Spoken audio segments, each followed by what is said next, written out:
안녕하세요. VCNC 김남현입니다. 네. 우선 저를 초대해 주셔서 너무 감사하고요. 뭐 설명은 전문가라 그랬었지만 그냥 립을 한번 써봤다 정도고 아직 저희도 잘 모르는 거 많으니까 그냥 가만히서 들어주시고요. 그리고 누가 요청하셨는지 어떻게 알게 됐는데 오신 걸로 보이니 좀 집중해서 잘 알려드리도록 하겠습니다. 네, 그러면 저희가 사용하고 있는 립이라는 아키텍처에 대해서 좀 공유를 하려고 하는데요. 이번 발표에서 포함될 내용은 왜 저희가 이런 아키텍처를 사용하게 되었는지, 또 그 중에서 어떤 걸 고려해서 이 아키텍처를 고르게 되었는지, 그리고 립스가 무엇인지 모르시는 분들이 좀 계실 테니까 립스에 대해서 좀 가볍게 설명을 할까 하고요. 그리고 저희가 립을 사용하면서부터 얻게 된 좀 이득이 뭘까? 그리고 실제 저희가 립을 적용하면서 겪고 있는 어려움, 이런 것에 대해서 좀 집중해서 알려드리려고 해요. 전반적인 발표 구조는 렛스위프트 행사에서 했던 거와 거의 비슷한데요. 거기보다는 지금 다 이제 경력이 있으신 개발자분들이 많이 계시니까 조금 더 내용에 집중해서 설명을 드리려고 합니다. 네, 우선 저희가 왜 새로운 아키텍처를 찾게 되었냐면요. 저희가 타다라는 걸 처음 개발할 때 저희에게 주어져 있는 시간이 너무나도 짧았습니다. 왜냐하면 모빌리티 시장은 타임 투 마켓이 너무나 중요했고, 당시 비트윈을 만들던 저희는 O2O 서비스에 대한 경험이 별로 없었기 때문에 빨리 알파 버전을 내서 어떻게든 운영 노하우를 빨리 쌓아보자라는 목표가 있었고요. 그러면 그 과정에서 생기는 생길 수 있는 가능한 개발적인 비율을 없애고자 했습니다. 그 중에서 대표적인 게 저희가 오토 서비스이기 때문에 타다 드라이버 앱과 타다 라이더 앱을 동시에 만들어서 출시했어야 되는데요. 저희가 보통 개발할 때 느끼는 비효율적인 것들은 이런 것들이었어요. 각 피처를 구현할 때 각 OS팀에서 똑같은 고민을 하고, 또 똑같은 로직을 구현하는데 실제 고민하는 시간이 2배로 들고, 또 그 로직 구현이 살짝 달라지기 때문에 또 디버깅 하는데 각자의 시간이 들고, 이런 비효율들을 가능한 좀 없앨 수 있지 않을까라는 생각에서 시작되었고요. 그리고 그렇게 되면 저희 양쪽 코드가 OS의 플랫폼에 관계없이 가능하면 아키텍처 패턴을 좀 통일시켜 놔서 정해진 패턴대로 개발을 해보면 어떨까. 그리고 그 패턴과 라이프 사이클 같은 것들이 정해져 있으면 실제 뭐 안드로이드에서 라이프 사이클이 다른 거, iOS에서 라이프 사이클이 다른 거, 이런 거와 영향을 받지 않는 그런 틀을 만들어 놓고 사용하면 저희가 로직에 좀 더 집중해서 개발할 수 있지 않을까. 여기서부터 시작이 되었는데요. 그러기 위해서 새로운 아키텍처 패턴을 좀 저희가 정해서 사용하면 어떨까라는 결론을 내게 되었습니다. 근데 이 아키텍처 패턴을 고르게 될 때 다음과 같은 요소들을 좀 고려했는데요. 첫 번째, 일단 MVC 패턴은 피하고 싶었습니다. 많은 개발자들이 MVC를 매시브 뷰 컨트롤러라고 놀리기도 하는데요. 이건 정말 모든 사람들이 좀 공감하고 있는 문제였기 때문에 이거에 대해서 깊게 설명할 필요는 없을 것 같았고요. 저희는 여기서 한 발 더 나아가서 MVC의 문제는 결국 뷰 컨트롤러가 되게 이것저것 많은 일을 하게 되는 거에서 기인하는 것이라고 생각을 해서 가능하면 뭐 MVP나 MVVM도 일단은 좀 배제해보면 어떨까라고 생각하고 접근을 시작하였습니다. 두 번째는 저희가 일종의 라이드 헤일링 서비스이기 때문에 매우 많은 화면이 맵을 기반으로 움직이고 있습니다. 근데 이때 각 화면이 맵뷰를 로드하고 또 보여준다면 그 맵뷰가 수행하는 작업이 많을 수밖에 없어서 오버헤드가 좀 있을 수밖에 없고요. 그리고 화면 간 싱크를 맞출 때 애니메이션에서도 좀 어려운 문제가 있을 수 있다고 생각했어요. 그러면 저희는 어플리케이션의 맵뷰를 그냥 하나만, 루트뷰 컨트롤러 같은데 하나만 올려놓고 그 위에 뷰들을 붙이는 식으로 해서 화면을 만들면 어떨까라는 생각을 했습니다. 실제로 안드로이드 쪽에서는 싱글 액티비티 어플리케이션이라고 해서 이런 비슷한 움직임들이 많았었는데요. 그래서 안드로이드 아키텍처에서는 컨덕터나 뭐 리프트의 스쿱 등 이런 아키텍처 프레임워크가 이미 존재하고 있었고, iOS 쪽에서는 반대로 좀 코드를 쉽게 짤 수 있는, 예를 들면 뭐 르스위프트나 아니면 리액터 킷이나 또 저희가 사용하고 있던 저희 아키텍처인 리플렉스나 뭐 등등등 좀 어떻게 하면 코드를 쉽게 짤 수 있을까? 또 바이퍼 같이 어떻게 하면 컴포넌트를 좀 나눠서 역할별로 수행하게 할 수 있을까? 이런 고민들이 좀 많이 진행되어 있다고 생각했어요. 하지만 아까 처음 슬라이드에서 보여드렸듯이 저희는 모든 걸 새로 만들 시간이 없었기 때문에 가능하면 기존에 있었던 프레임워크나 기존에 있었던 아키텍처 패턴을 따르는 게 좋겠다는 생각이 들었습니다. 그렇게 해서 찾게 된 것이 바로 우버 립스인데요. 여기 적힌 것처럼 립스는 크로스 플랫폼 모바일 아키텍처를 표방하는 프레임워크입니다. 아래 GitHub 주소에 공개된 것처럼 자기네 아키텍처 패턴 튜토리얼과 위키도 이미 공개하고 있고 뭐 관심 갖고 찾아보면 누구나 다 쉽게 알아볼 수 있을 정도로 튜토리얼이나 위키를 매우 잘 작성해 놓은 패턴이에요. 이러한 과정으로 저희는 립스라는 아키텍처를 선택을 하게 되었는데 그러면 이 립스가 도대체 어떤 아키텍처인지 좀 간단히 공유해 드릴게요. 우버 립스는 바이퍼나 뭐 각종 MVX 패턴들처럼 그 핵심 구성 요소인 라우터, 인터랙터, 빌더의 이름을 따서 만들어 놓은 아키텍처입니다. 따라서 이 라우터, 인터랙터, 빌더가 바로 립스를 이루는 핵심 개념이 되는 거죠. 뿐만 아니라 옵셔널로 프리젠터나 뷰라는 컴포넌트도 가지고 있습니다. 이렇게 프리젠터와 뷰가 왜 옵셔널한 요소가 되는지는 좀 더 추후에 보기로 하고요. 여기서 립이라는 개념이 기능 단위를 표현하는 하나의 단위가 된다는 걸 좀 기억해 주시면 좋을 것 같아요. 그래서 모든 기능을 만들 때는 립이라는 단위로 만들어서 로직을 짜기 시작한다라는 걸 좀 기억해 주시고요. 그 각 컴포넌트에 대해서도 조금 더 깊게 좀 공유해 드리도록 하겠습니다. 우선 인터랙터. 인터랙터는 립의 가장 중요한 컴포넌트입니다. 그 립의 비즈니스 로직을 담당하고 있고요. 인터랙터는 그래서 API가 어떻게 호출되는지 또 뭐 데이터를 어떻게 적는지 또 스테이트들을 어떻게 관리하는지 이런 모든 비즈니스 로직들을 인터랙터에서 구현한다고 생각하면 좀 편하실 것 같아요. 그리고 또 이게 앞으로 어떤 스테이트로 갈지와 같은 판단들도 다 인터랙터에서 이루어지고 있습니다. 라우터. 앞서 립은 하나의 기능을 담당하는 단위라고 말씀드렸는데요. 어플리케이션은 여러 기능을 제공하기 때문에 이제 필연적으로 여러 립들이 붙고 떨어질 수밖에 없습니다. 좀 전에 말씀드렸듯이 인터랙터는 이제 스테이트를 어떻게 바꿀 것인지 또 어떤 비즈니스 로직을 갖고 있는지 이런 요소들을 구현하는데요. 어떤 립들을 붙이고 뗄지도 바로 인터랙터가 구현하지만 그 립이 어떻게 붙을 것인가는 인터랙터가 구현할 필요는 없는 부분입니다. 예를 들면 뭐 애니메이션을 어떻게 표현할지 또 립 라우터를 붙이고 떨어질 때 어떤 과정으로 라우터들이 떨어질지 이런 거는 인터랙터가 고려할 필요 없이 인터랙터는 무슨 라우터를 떨어뜨려라 라는 명령만 호출하게 되는 거죠. 간단히 말해 라우터는 그 인터랙터, 립상에서 인터랙터의 비즈니스 로직에서 일어나는 라우팅들을 좀 도와주는 헬퍼라는 개념으로 생각해 주시면 좀 편할 것 같아요.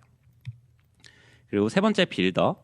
빌더는 사실 팩토리 패턴으로 립 컴포넌트, 그러니까 인터랙터, 라우터, 프리젠터, 뷰 이런 것들을 생성해주는 역할을 합니다. 이렇게 각 클래스 생성 로직이 빌더로 들어가게 돼서 컴포넌트들의 모커빌리티를 좀 향상시키는 역할을 해준다고 생각하시면 될 것 같아요. 실제 각 컴포넌트들은 실제 어떤 DI 구현을 하고 있느냐와 관계없이 자신의 코드들을 유지할 수 있고요. 예를 들어 뭐 스윈젝트를 쓰든 타이푼을 쓰든 뭐 우버의 니드를 쓰든 아니면 아예 DI 프레임워크를 사용하지 않든 각 컴포넌트들은 자신의 코드들을 그대로 유지하고 이제 DI 프레임워크에 따라서 빌더만 바꿔주는 식으로 모커빌리티를 향상시키는 작업을 합니다. 또 한 발 더 나아가서 빌더가 립이라는 개념을 만들어준, 즉 다른 컴포넌트들을 만들어주는 요소이기 때문에 뭐 A라는 립에서 쓰는 인터랙터와 B라는 립에서 쓰는 라우터를 꺼내서 새로운 C라는 립이라는 개념을 만들어낼 수도 있는 거예요. 그래서 이렇게 재사용성을 가장 극대화시킬 수 있게 만들어주는 툴이라고 생각하시면 될 것 같아요. 그리고 뷰, 당연한 얘기지만 어플리케이션은 뭐 비즈니스 로직만으로 서비스를 만들 수 없습니다. 그래서 어플리케이션이 만들어지기 위해서는 뭐 현재 상태를 화면에 보여줘야 되고 또 유저 인터랙션을 받고 애니메이션을 처리해줘야 됩니다. 이런 요소들이 당연히 뷰에 들어가게 되고요. 립에서는 이 뷰를 가능하면 좀 덤하게 만들고 싶다라고 얘기하고 있습니다. 마지막으로 프리젠터입니다. 프리젠터는 뷰처럼 역시 뷰 로직이 필요할 때만 추가되는 컴포넌트입니다. 그런데 우리가 인터랙터에서 나오는 각종 데이터들은 실제로 너무 정보가 부족한 경우도 있고 또 반대로 너무 정보가 많은 경우도 있어서 이걸 직접 뷰에서 사용하기에는 적합하지 않을 때가 많습니다. 따라서 인터랙터에서 나오는 다양한 데이터 모델들을 좀 뷰가 해석할 수 있는 형태로 변형, 또 반대로 뷰에서 일어나는 각종 액션들을 인터랙터가 해석할 수 있는 형태로 변형해주는 주로 트랜슬레이션 로직을 좀 담당한다라고 생각하면 될 것 같습니다. 지금까지 말씀드린 이 5개 컴포넌트, 라우터, 인터랙터, 빌더, 프레젠터, 뷰, 이게 하나의 립이라는 단위를 만드는 구성 요소고요. 마치 바이퍼처럼 이제 하나의 기능을 만들 때 좀 더 역할을 나눠서 다양한 컴포넌트에서 밸런스 있게 기능을 구현하고자 하는 게 우버 립스의 좀 핵심이라고 생각할 수 있을 것 같아요. 근데 이렇게 컴포넌트 간의 밸런스를 좀 맞춘다 보다 실질적으로 립을 사용했을 때 얻는 이득, 또 립의 진정한 강점은 사실 스테이트 관리에 있습니다. 다음 그림은 원래 우버 슬라이드에서 나온 스테이트 머신을 그냥 저희가 PPT에 맞게 따라 그린 건데요. 이거는 실제는 아니지만 우버에서 얘기하는 기존의 스테이트 머신의 그림입니다. 그림을 보시면 좀 이해하시겠지만 상당히 복잡해 보여요. 그리고 실제 우버 발표를 보면 이것보다 훨씬 더 많은 스테이트가 있어서 굉장히 복잡한 스테이트 머신이 그려지게 됩니다. 그런데 모바일에서는 전체 어플리케이션에서 다뤄야 할 스테이트가 많아질 수밖에 없어요. 화면도 워낙 화면이 작고 또 화면마다 제공하는 기능이 엮여 있기도 하고 분리되어 있기도 하고, 그래서 이런 각 스테이트의 애니메이션까지 고려하게 되는 순간 이동해야 되는 저 간선들이 많아질 수밖에 없고, 그래서 복잡한 스테이트 머신이 만들어지는 건 좀 피할 수 없다라는 생각이 듭니다. 그래서 우버는 이 스테이트를 과연 어떻게 관리해야 되는 걸까라는 고민을 시작하게 됐어요. 실제 어플리케이션의 모든 스테이트를 만약 트리 형태로 표현할 수 있으면 어떨까라는 제안을 시작하게 됩니다. 왜냐하면 어플리케이션의 스테이트가 많다곤 하지만 비슷한 역할을 하는 로직이 붙어 있는 경우도 있고, 또 어떤 화면 밑으로 가는 거는 특정한 스코프에서 동작하는 스테이트일 수도 있어요. 그래서 이런 것에서 착안해서 우버는 모든 화면에 있는 또 우리 어플리케이션이 제공하는 모든 스테이트를 각각 트리 형태로 표현할 수 있지 않을까 해서 우버 립스를 시작하게 됩니다. 실제 저희도 이 모든 스테이트를 과연 트리로 표현할 수 있을까라는 생각에 처음 저희 어플리케이션 설계를 할 때 트리를 미리 한번 만들어 봤는데요. 실제 화면 단위로 만들어지는 모든 스테이트는 트리 형태로도 표현할 수 있다라는 거를 보고 좀 놀랐던 기억이 나는 것 같아요. 다음은 그래서 저희 타다라는 서비스의 스테이트 트리를 매우 간단하게 그린 그림인데요. 이 스테이트 트리를 보면서 저희 타다의 골든 패스를 한번 따라가 보고 이 트리가 어떻게 이동하면서 인터랙 스테이트 관리를 하고자 하는 건지 좀 설명해 드리도록 할게요. 다음은 저희의 로그인 화면입니다. 이 상태를 나타내는 트리는 다음과 같이 표현할 수 있는데요. 우선 root 립이 있습니다. root 립은 실제 유저가 로그인 되어 있는지 혹은 아닌지를 결정하는 기능을 갖고 있다고 생각하시면 돼요. 지금 같은 케이스에서는 로그인이 되어 있지 않기 때문에 root 립은 왼쪽에 록드아웃을 붙이게 되고요. 반대로 키체인의 어센티케이션 토큰 같은 것을 보고 로그인 되어 있다 그러면 오른쪽에 메인 립을 붙이게 되는 겁니다. 그리고 이 아래 이메일 패스워드라고 제가 노드를 하나 만들어 놓은 게 있는데, 저거는 root 립처럼 그 아랫부분이 스테이트에 따라서 다른 트리를 붙이고 떼고 하는 것이고, 그래서 저 노드 하나가 하나의 서브 트리라고 생각해 주시면 좀 더 좋을 것 같아요. 지금은 저희 골든 패스를 보기 위해서 그냥 한 노드를 퉁쳐서 그림을 그렸고요. 여기서는 이메일을 담당하는 립이 붙어 있는 케이스라고 생각하면 될 것 같습니다. 그리고 로그인을 하게 하면 유저가 로그인했다는 정보, 그러니까 방금 예에서는 어센티케이션 토큰이 생긴 것을 알 수 있고요. 그러면 root 립은 록다운 립을 디태치하고 메인 립을 이렇게 어태치합니다. 따라서 어플리케이션 스테이트가 아까 록다운 립이 붙어 있는 트리에서 메인 립이 붙어 있는 트리로 변하게 되죠. 또 메인 립 밑에는 홈하고 메뉴, 뭐 트립 이렇게 붙어 있는 걸 볼 수 있는데 이제 화면을 담당하는 큰 화면 하나가 하나의 립은 아니고 저희가 기능 단위로 쪼개져 있기 때문에 다음과 같이 요소들이 좀 나뉘어 있다고 생각할 수 있습니다. 그리고 실제 호출하려고 하면 다음과 같은 화면이 뜰 텐데요. 실제 호출에 앞서서 출 도착지를 입력하는 화면이 필요합니다. 메인 립은 유저 요청에 따라서 리퀘스트 립을 이렇게 붙이게 됩니다. 그리고 이름에서 추론할 수 있겠지만 이 리퀘스트 립은 실제 호출의 기능을 담당하는 립입니다. 출 도착지, 또 호출할 타다의 종류, 카드, 쿠폰 이런 것들을 다 모아서 뭐 그 정보를 통해서 실제 리퀘스트를 날리는 역할을 바로 리퀘스트 립이 하고 있는 거고요. 지금 상황에서는 리퀘스트에 필요한 모든 정보가 채워져 있지 않기 때문에 리퀘스트 립이 자신의 역할에 자신의 판단에 의해서 로케이션 에디터 립이라는 립을 화면에 붙인 상태인 겁니다. 그리고 여기서 로케이션 에디터 립 역시 사실은 더 기능별로 쪼개져 있는 립들이 있고 저 아래가 립 트리로 또 구성되어 있다고 생각하시면 될 것 같아요. 그리고 유저가 이 위치 정보를 입력하고 다음 목적지를 모두 입력하고 나면 다음과 같이 경로를 확인하는 화면이 나옵니다. 그러면 이 화면은 다음과 같은 립 트리가 만들어집니다. 아직 리퀘스트 하기 전이니까 리퀘스트 립이 중간에 담당하고 있고요. 그 밑에 로케이션 에디터 립이 떨어지고 컨펌 립이 붙습니다.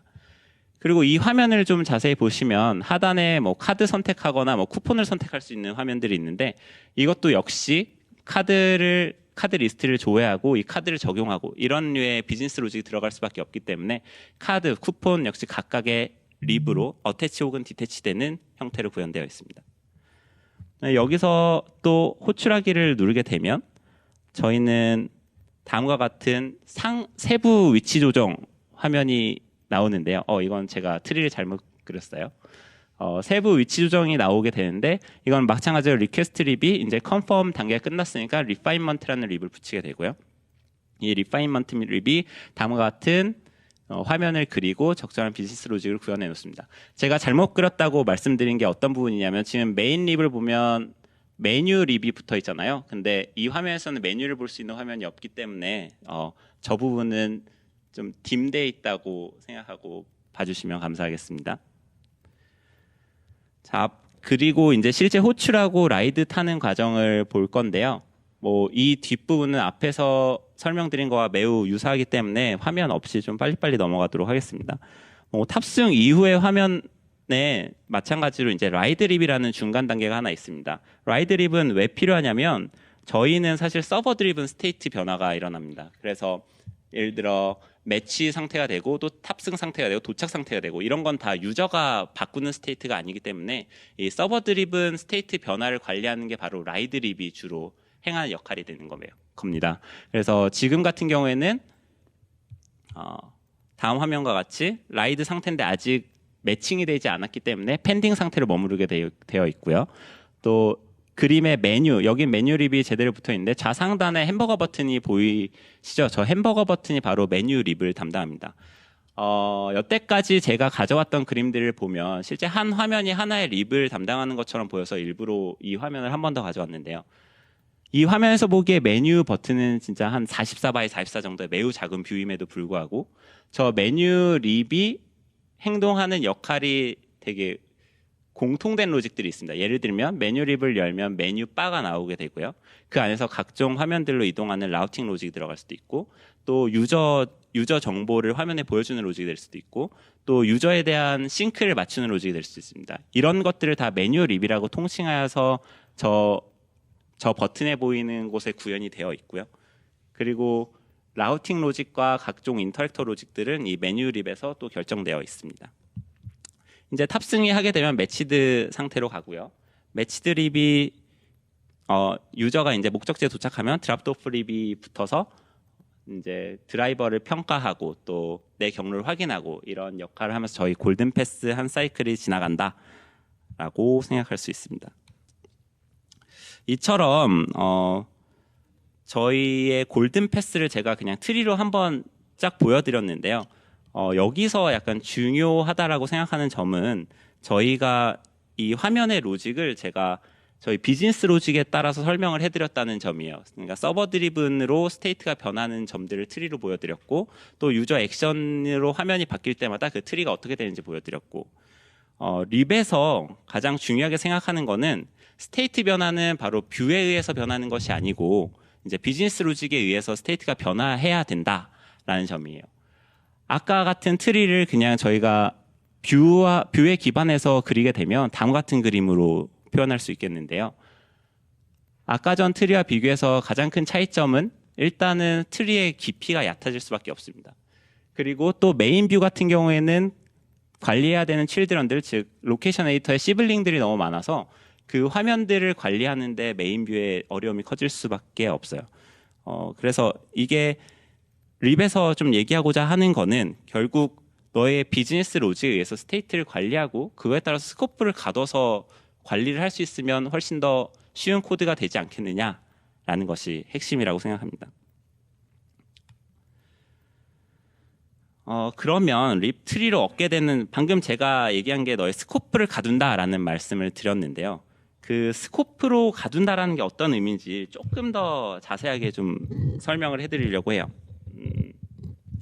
기존에는 각 오브젝트들이 뷰 컨트롤러에 묶이거나 혹은 앱 스코프에 가두어서 사용하는 경우가 이제 상당히 많이 있습니다. 이는 실제 그 오브젝트를 필요로 하는 그 스테이트들 이상으로 해당 오브젝트를 살아있게 만들 수도 있고요. 또 스테이트풀한 오브젝트를 다른 스테이트에서 접근할 수 있게 만들기도 합니다. 또 이게 만약 스트림으로 전달되게 된다면 그 오브젝트를 사용하지 않는 코드에서도 해당 이벤트를 받기도 할 수 있게 됩니다.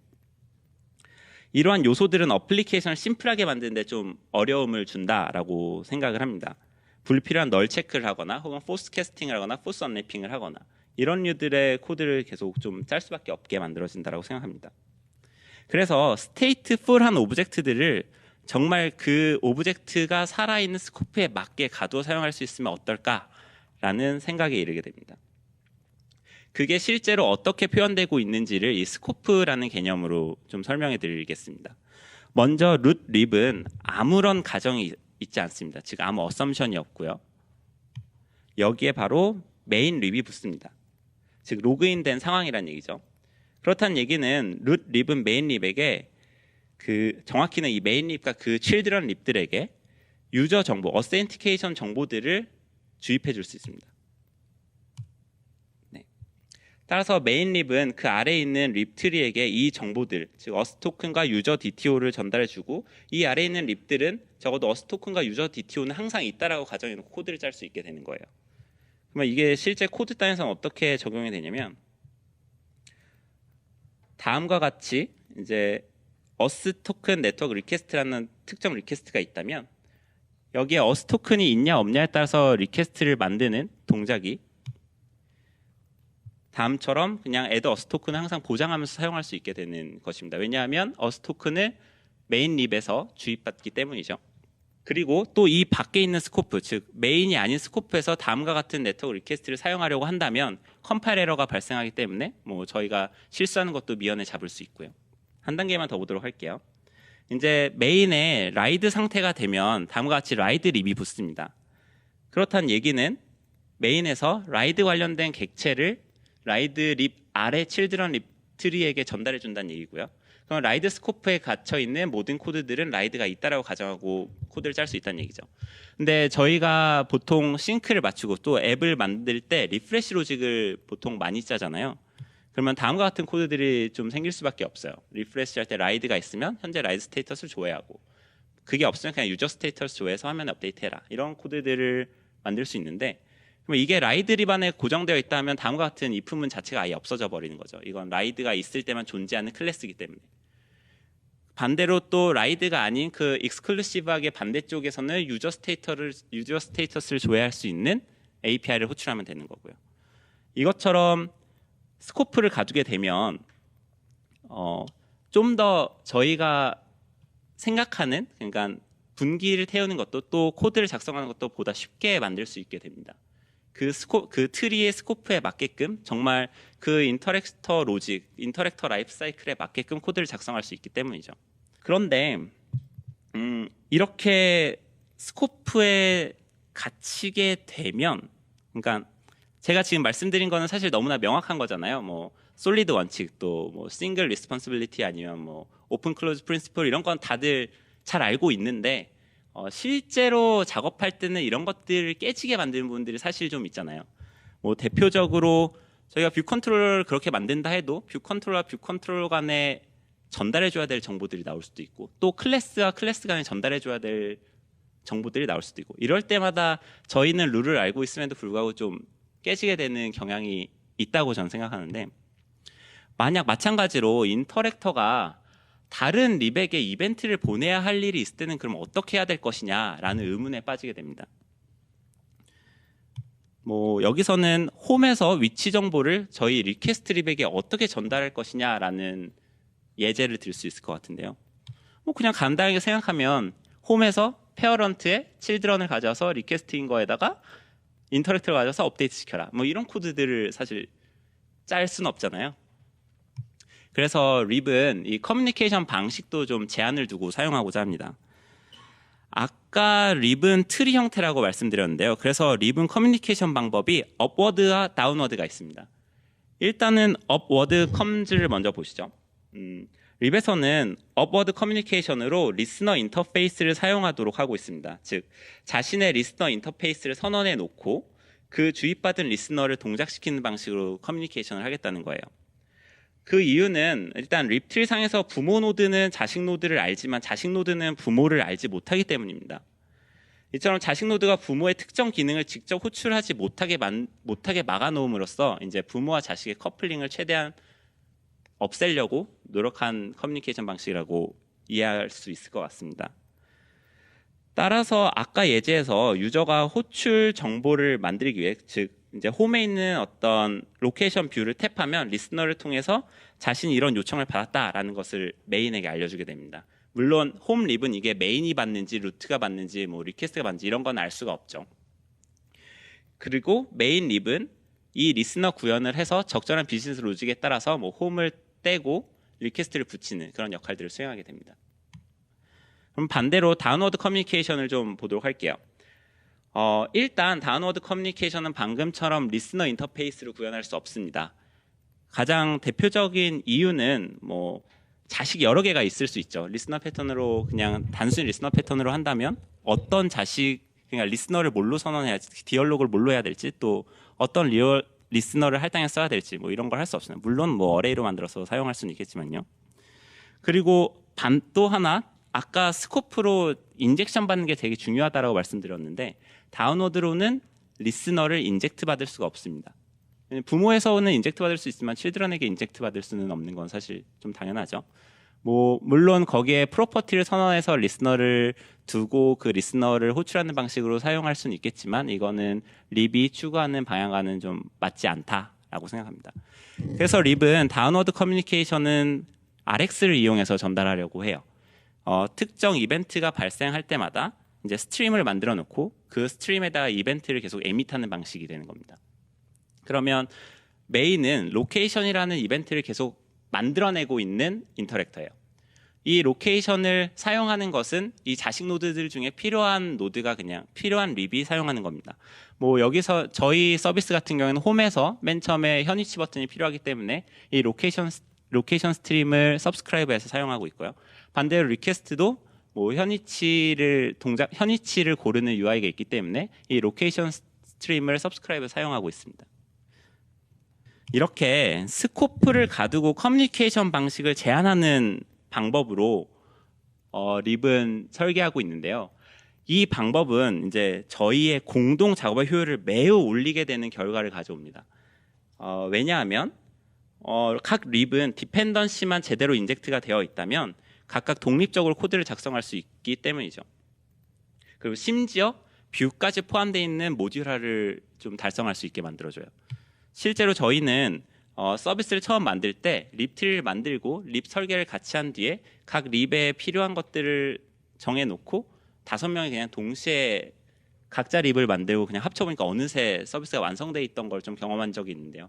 그것처럼 모듈화를 극대화시킬 수 있는 환경을 제공해 준다라고 생각합니다. 하지만 이제 립스가 주는 어려움도 당연히 있습니다. 이제 제가 공유하고 싶은 건 저희의 고민들을 이제 좀 전달해 주려고 하는데요. 우선 첫 번째로는 보일러플레이트 코드가 너무 많아집니다. 이거는 저희가 바이퍼를 쓸 때도 사실 느꼈던 부분인데요. 아까 보여드렸듯이 저희 하나의 립을 만들려면 적어도 5개의 파일들이 만들어지고 대여섯 개의 이제 컴포넌트가 필요하잖아요. 그러면 매번 립을 만들 때마다 이런 클래스들을 만드는 거는 분명 오버헤드가 될 것이고, 그걸 어떻게 할 것이냐 하면 우버 립스는 다음과 같이 템플릿을 제공해 줍니다. 템플릿으로 기본적인 거는 좀 해결해 줄 수 있어요. 그래서 생성할 때의 어려움은 상대적으로 좀 크지 않습니다. 하지만 저희가 관리해야 되는 클래스나 컴포넌트 클래스나 파일들이 늘어나는 거는 정말 사실이고요. 이게 더 큰 문제는 이 파일 내에서 읽어야 되는 코드들이 좀 많아져. 이거는 우버 립스에 있는 인터랙터 템플릿에 있는 코드를 제가 하나 가져온 건데요. 립에 익숙해져 있는 사람들은 큰 문제가 되지 않는데 신입 사원 혹은 새로 조인하신 분들이 이제 코드를 파악하려고 할 때 아무래도 봐야 되는 클래스들도 많고 그 안에서 읽어야 되는 코드들도 많아져야 돼서 좀 초기에 적응하는데 어려움을 겪는 것을 몇 번 경험해 보았습니다. 다음으로는 스크린 스택이 있습니다. 스크린 스택은 이제 전체 화면, 즉 새로운 화면을 푸시하려고 할 때 사용되는 개념입니다. iOS에서는 이런 동작을 하는 매우 익숙한 객체가 있죠. 네, 바로 UI 내비게이션 컨트롤러인데요. UI 내비게이션 컨트롤러를 저희는 스크린 스택으로 실제로 사용하고 있습니다. 그런데 타다는 아까 말씀드렸듯이 맵 베이스드 어플리케이션입니다. 따라서 루트에 맵을 하나 올려놓고 그 위에 화면들을 계속 붙이는 식으로 저희가 구현을 했는데요.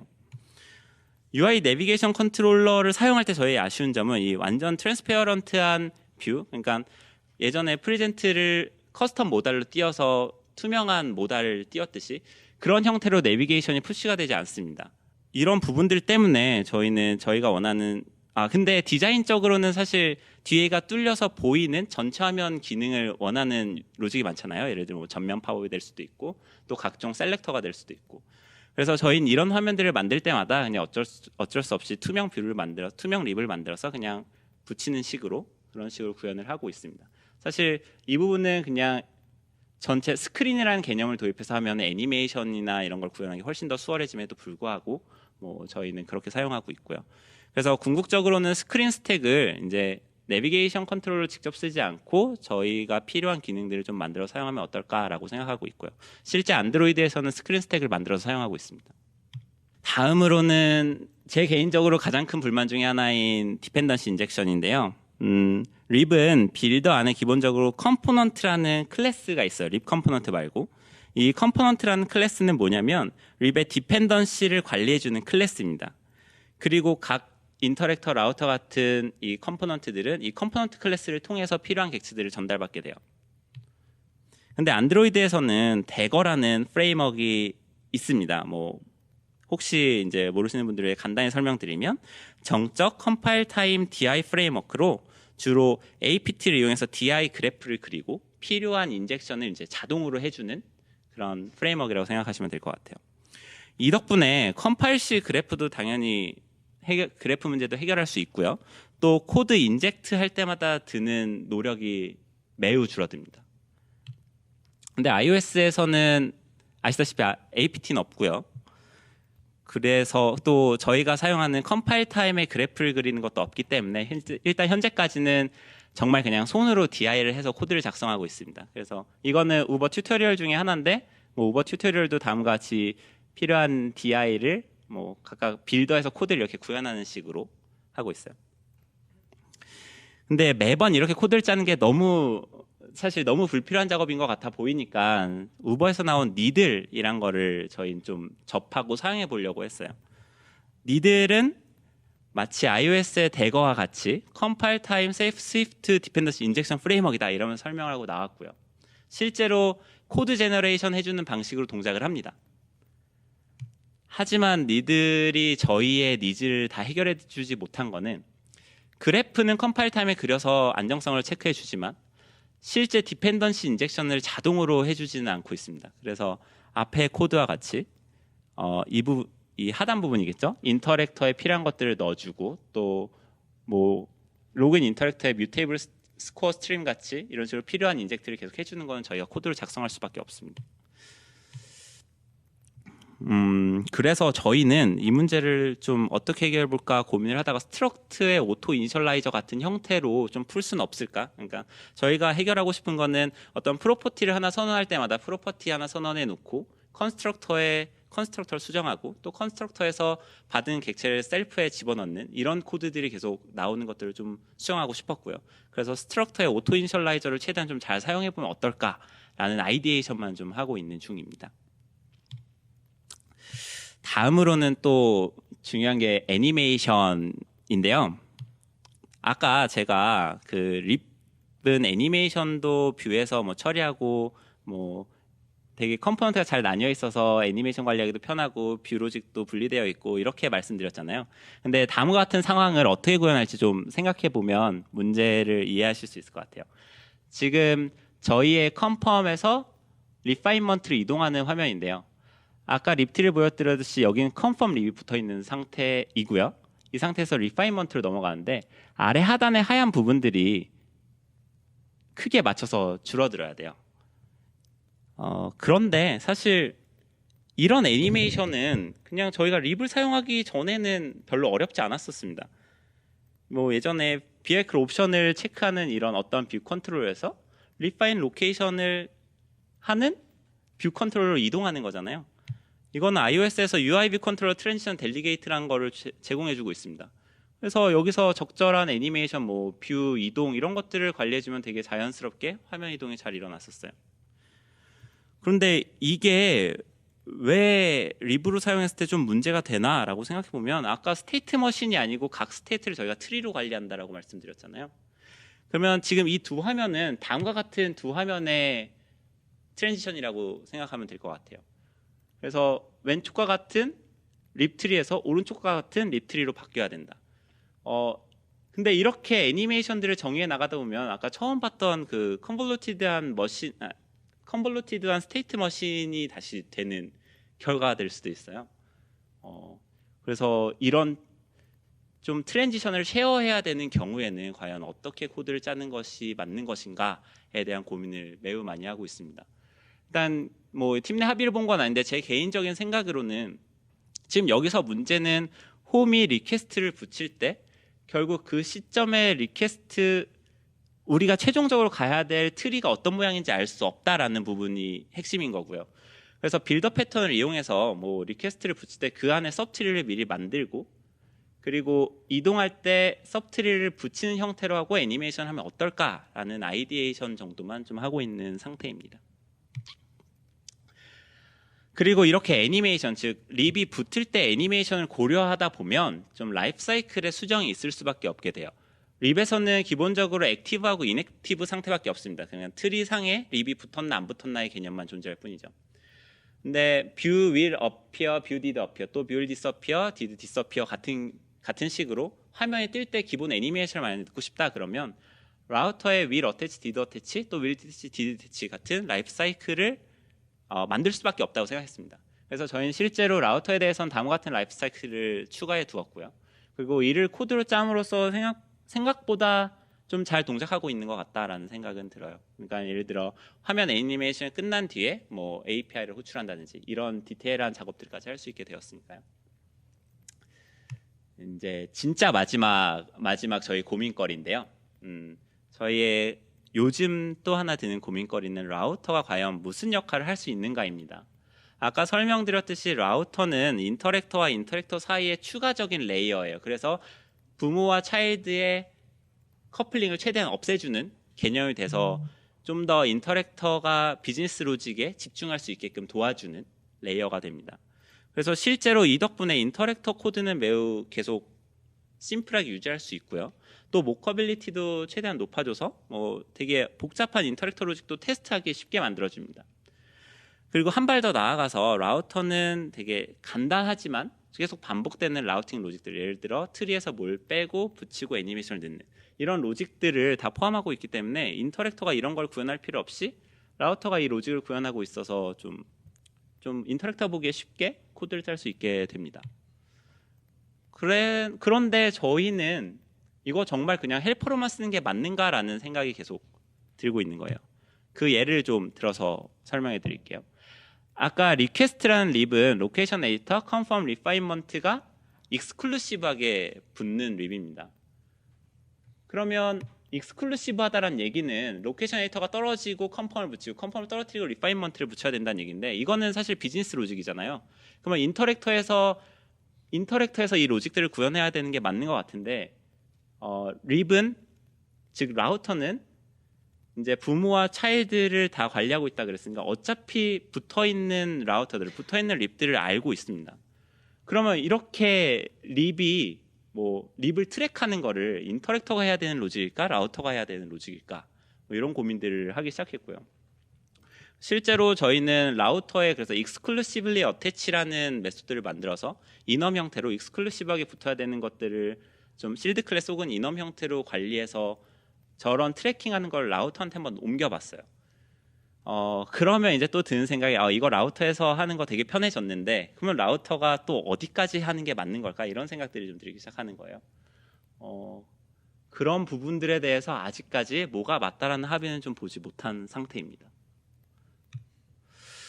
네, 여기까지가 제가 립을 좀 공유해 드리고 싶었던 부분인데요. 뭐 간단하게 랩업을 해보면 저희는 맵 베이스드 어플리케이션이고 좀 더 밸런스가 맞고 또 로직 분리가 잘 되어 있는 아키텍처를 찾고 싶었습니다. 그리고 그 과정에서 iOS, 안드로이드가 뭐 코드 고민에 좀 더 집중할 수 있게 만든 아키텍처를 찾고 싶어서 립을 골랐고요. 그래서 립은 라우터, 인터랙터, 빌더, 프리젠터, 뷰처럼 잘 나뉘어진 컴포넌트로 구성되어 있습니다. 근데 립으로 얻게 되는 가장 큰 효과 중에 하나는 바로 스테이트를 스테이트 트리로 표현하기 때문에 좀 더 비즈니스 로직에 맞게 코드를 작성할 수 있게 된다는 거고요. 특히 그 과정에서 스코프로 뭐 인스턴스들을 전달받기 때문에 각종 비즈니스 로직들이 좀 더 심플하게 관리가 됩니다. 또 커뮤니케이션도 매우 제약해 두고 있기 때문에 뭐 아까 말씀드린 것처럼 모커빌리티나 인터랙터의 로직을 심플하게 만들 수 있게 되죠. 하지만 이게 모든 걸 해결해 주진 않고 저희는 다음과 같은 6가지에 대한 불편함들이 좀 아직 남아 있습니다. 특히 보일러플레이트 코드가 많고 DI 그리고 저희가 원하는 대로 스크린이 동작하지 않는 거, 또 라우터가 얼만큼 할 수 있는 거, 제일 중요한 애니메이션 어떻게 할 수 있는가. 제가 이 발표에서 좀 공유해드리고 싶은 거는 사실 3, 4, 5와 6번인 것 같아요. 3, 4, 5 제가 6번에 저렇게 많은 어떻게 보면 적다고 할 수 있겠지만 저 많은 불편함을 갖고 있음에도 불구하고 저희가 립스를 계속 잘 사용하고 있고 계속 홍보하고 있는 이유는 실제 3, 4, 5에서 얻는 이득이 매우 크다는 생각 때문입니다. 특히 앱이 복잡해질수록 립이 주는 효과는 매우 큰 것 같고요.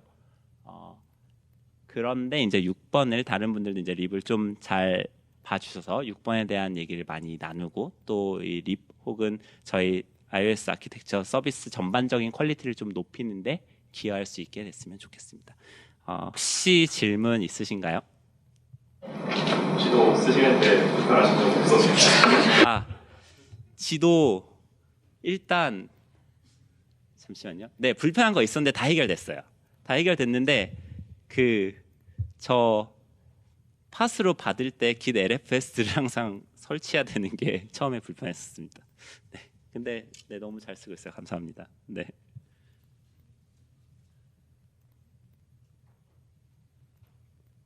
뭐 지도 얘기 나와서 더 첨언하자면 인터페이스도 너무 훌륭하다고 생각하고 있고요. 네, 저희 사실 구글 맵 쓰다가 네이버 맵으로 옮겼는데 진짜 거의 옮기는데 시간이 거의 안 들 정도로 진짜 잘 넘어왔습니다. 네, 감사합니다. 네. 네, 혹시 다른 질문 없으신가요? 네. 립스 말고 다른 고민해서 사용했던 아시는 저희가 만든다 말고는 아까 말씀드렸던 그 3가지 조건을 모두 만족시키는 건 잘 없었어요. 그러니까 립스도 사실은 저희가 원래 그대로 쓰진 않았고요. 저희 원래 iOS 개발할 때는 유니디렉셔널 아키텍처가 되게 중요하다라고 생각해서 그거를 좀 많이 구 iOS 개발팀들은 그걸 밀었고 구 안드로이드 개발팀은 이제 싱글 액티비티 어플리케이션을 만들어야 된다라는 거에서 그와 관련된 것들을 좀 밀었어요. 근데 그리고 저희 iOS 팀은 바이퍼도 좀 밀었었고요. 근데 공교롭게도 이 두 가지 요구 조건이 딱 맞는 게 그냥 립스란 게 발견이 되어서 그 이후는 더 고민하진 않았었습니다. 네, 공교롭 운이 좋았다고 생각해요. 사실 립스 알고 시작한 건 아닌데, 네, 그래서 운이 좋았다고 생각합니다. 네. 6번에 아까 DI를 언급해 주셨는데 이게 립스를 썼기 때문에 DI가 변하다라고 느낀 건지 아니면 그냥 iOS 스위프트 전반적으로 쓸 때 사실 DI에 뭔가 부족한 방법이 없어서 그렇게 느꼈는지가 네, 정확히는 후자입니다. iOS의 DI에 대한 불만인 거고요. 사실 저도 안드로이드 개발을 하기 전까지는 그냥 이게 뭐가 불만이야라고 생각하면서 썼었어요. 근데 대거를 사용하면서 비교해 보니까 이제 실제 저희가 작성해야 되는 코드들이 계속 많아지는 게 좀 불편하다는 생각이 들었습니다. 네. 네. 알렉스가 기존 아키텍처와는 좀 개념이 달라서 러닝 커브가 있을 수 있는데 보통 도입할 때 적응하는 데 팀원이 얼마나 걸렸느냐 그 기간이나 그런 한 분이 공부를 해서 다른 팀원들을 가르치는지 아니면 다 스터디를 했는지 우선 네, 실제 제품 만드는 것에 비해서 상당히 많은 시간을 공부했던 건 맞는 것 같고요.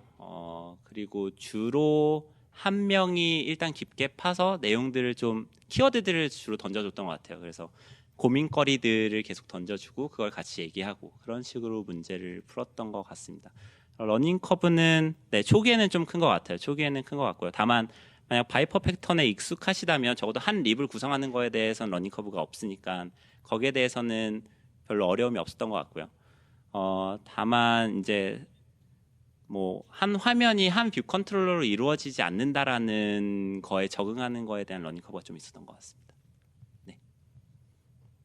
네. 듣고 보니까 테스트 코드를 작성하기 되게 좋은 아키텍처를 생각을 하는데요. 네. 혹시 테스트 코드를 작성하고 계신다면 네. 여기 컴포넌트 중에 어디까지 확보를 하시는지 저희 아픈 부분을 찌르셨는데요. 테스트 코드 많이 작성하지 않고요. 네, 많이 작성하지 않고 저희 보통 인터랙터 로직들만 이제 테스트 코드를 작성하려고 하고 있고요. 네.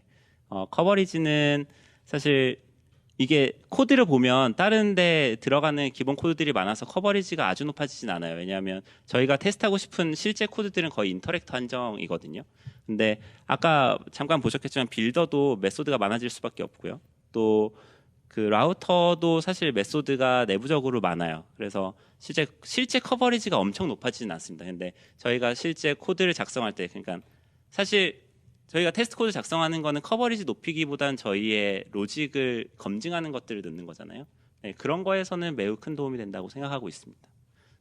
네, 오늘 제 발표 들어주셔서 너무 감사드리고요. 뭐 앞으로 계속 좀 초대해 주시면 열심히 준비해 보도록 하겠습니다. 네, 감사합니다.